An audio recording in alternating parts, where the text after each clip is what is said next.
ഇപ്പോൾ നോക്കൂ, ഇന്ത്യ മുന്നണി ഒരു ബ്ലോക്കായി മുൻപെങ്ങും കണ്ടിട്ടില്ലാത്ത വിധം ഐക്യത്തോടെ ഒരുമിച്ചാണ് അവിടേക്ക് മാർച്ച് ചെയ്യുന്നത്. ഇനി വരും ദിവസങ്ങളിലും സമാനമായ അപ്രതീക്ഷിത മിന്നൽ സമരങ്ങൾ തുടരുമെന്നാണ് മുന്നറിയിപ്പ്. നോക്കുന്നത് പശ്ചിമബംഗാൾ തെരഞ്ഞെടുപ്പിന് ശേഷം പ്രതിപക്ഷ നിരയെ പിളർത്താനുള്ള വലിയ നീക്കമാണ് കേന്ദ്ര സർക്കാർ നടത്തിയത്. തൃണമൂൽ കോൺഗ്രസിന്റെ 20 MP-മാരെ കേന്ദ്ര സർക്കാർ തട്ടിയെടുത്തു വേറെ ഭരണപക്ഷത്തിന്റെ ബ്ലോക്കിലേക്ക് മാറ്റി. പക്ഷേ ഇന്ന് നമ്മൾ പാർലമെന്റിൽ കണ്ടിട്ടുള്ള കാഴ്ച എന്ന് പറയുന്നത് പ്രതിപക്ഷ നിര കൂടുതൽ ശക്തിയാർജിക്കുന്നതാണ്. പ്രതിപക്ഷ നിര ഒറ്റക്കെട്ടായി നിൽക്കുന്നതാണ്. ആ പ്രതിപക്ഷ നിര ഒറ്റക്കെട്ടായി നിന്നുകൊണ്ട് പാർലമെന്റിൽ നിന്ന് നടുത്തളത്തിലിറങ്ങി പാർലമെന്റിന്റെ പുറത്ത് പ്ലക്കാർഡുകളുമായി കേന്ദ്ര സർക്കാരിനോട് ചോദ്യം ചോദിക്കുകയാണ്.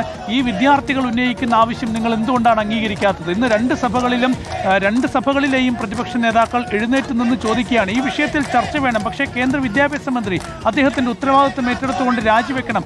നമ്മുടെ ഇന്ത്യ ചരിത്രം നോക്കിയാൽ തന്നെ ഒരുപാട് സംഭവങ്ങളിൽ പല സംഭവങ്ങളിൽ ഉത്തരവാദിത്വം ഏറ്റെടുത്ത് ജനാധിപത്യ സംവിധാനത്തിൽ നിന്ന് മാറി നിൽക്കുക, അല്ലെങ്കിൽ ഈ ഒരു ഉത്തരവാദിത്വത്തിൽ നിന്ന് മാറി നിൽക്കുക എന്ന് പറയുന്നത് ജനാധിപത്യ സംവിധാനത്തിന്റെ ഭാഗമാണ്. ട്രെയിൻ അപകടങ്ങൾ ഉണ്ടാകുമ്പോൾ ട്രെയിൻ ഓടിച്ചത് കൊണ്ടല്ലോ മന്ത്രിമാർ രാജിവെക്കുന്നത്. അതിന്റെ ഉത്തരവാദിത്വം ഏറ്റെടുത്ത് രാജിവെക്കുക. കഴിഞ്ഞ UPA സർക്കാരിന്റെ കാലത്ത് മുംബൈ ഭീകരാക്രമണം ഉണ്ടായപ്പോൾ ശിവരാജ് പാട്ടീൽ, അദ്ദേഹം കേന്ദ്ര ആഭ്യന്തരമന്ത്രിയായിരുന്നു, അദ്ദേഹം രാജിവെക്കേണ്ടി വന്നു. അദ്ദേഹം അവിടെ മുംബൈയിൽ അദ്ദേഹത്തിന്റെ പിഴവ് കൊണ്ടല്ലല്ലോ സംഭവം ഉണ്ടായത്, പക്ഷേ സുരക്ഷാ വീഴ്ചയുണ്ടായി, ഉത്തരവാദിത്വം ഏറ്റെടുക്കണം.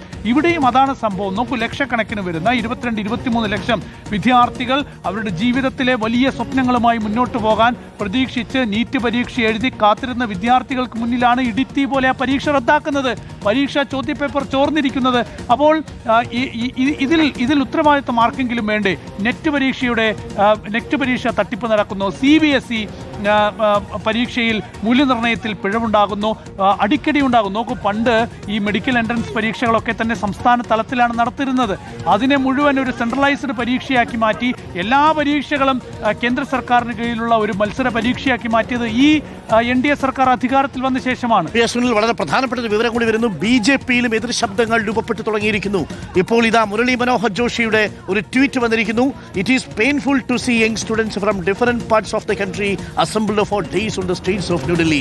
വളരെ പ്രധാനപ്പെട്ട കാര്യമാണ്. BJP-യിൽ നിന്ന് സുബ്രഹ്മണ്യ സ്വാമിയെ പോലുള്ള നേതാക്കൾ ഈ സമീപകാലത്ത് പറഞ്ഞത് നരേന്ദ്രമോദിക്ക് ഈ പോരാട്ടത്തിന് മുന്നിൽ രാജിവെച്ച് മാറി നിൽക്കേണ്ടി വരും എന്നാണ്. എമ്പത്തിയോടുകൂടി പെരുമാറണമെന്ന് കൂടി അദ്ദേഹം കുറിക്കുന്നു. അതായത് നരേന്ദ്രമോദിക്കില്ലാത്ത, ധർമ്മേന്ദ്ര പ്രധാനില്ലാത്ത, അമിത്ഷായ്ക്കില്ലാത്ത ഒരു വേദന ഡോക്ടർ മുരളി മനോഹർ ജോഷിക്ക് തോന്നുന്നു.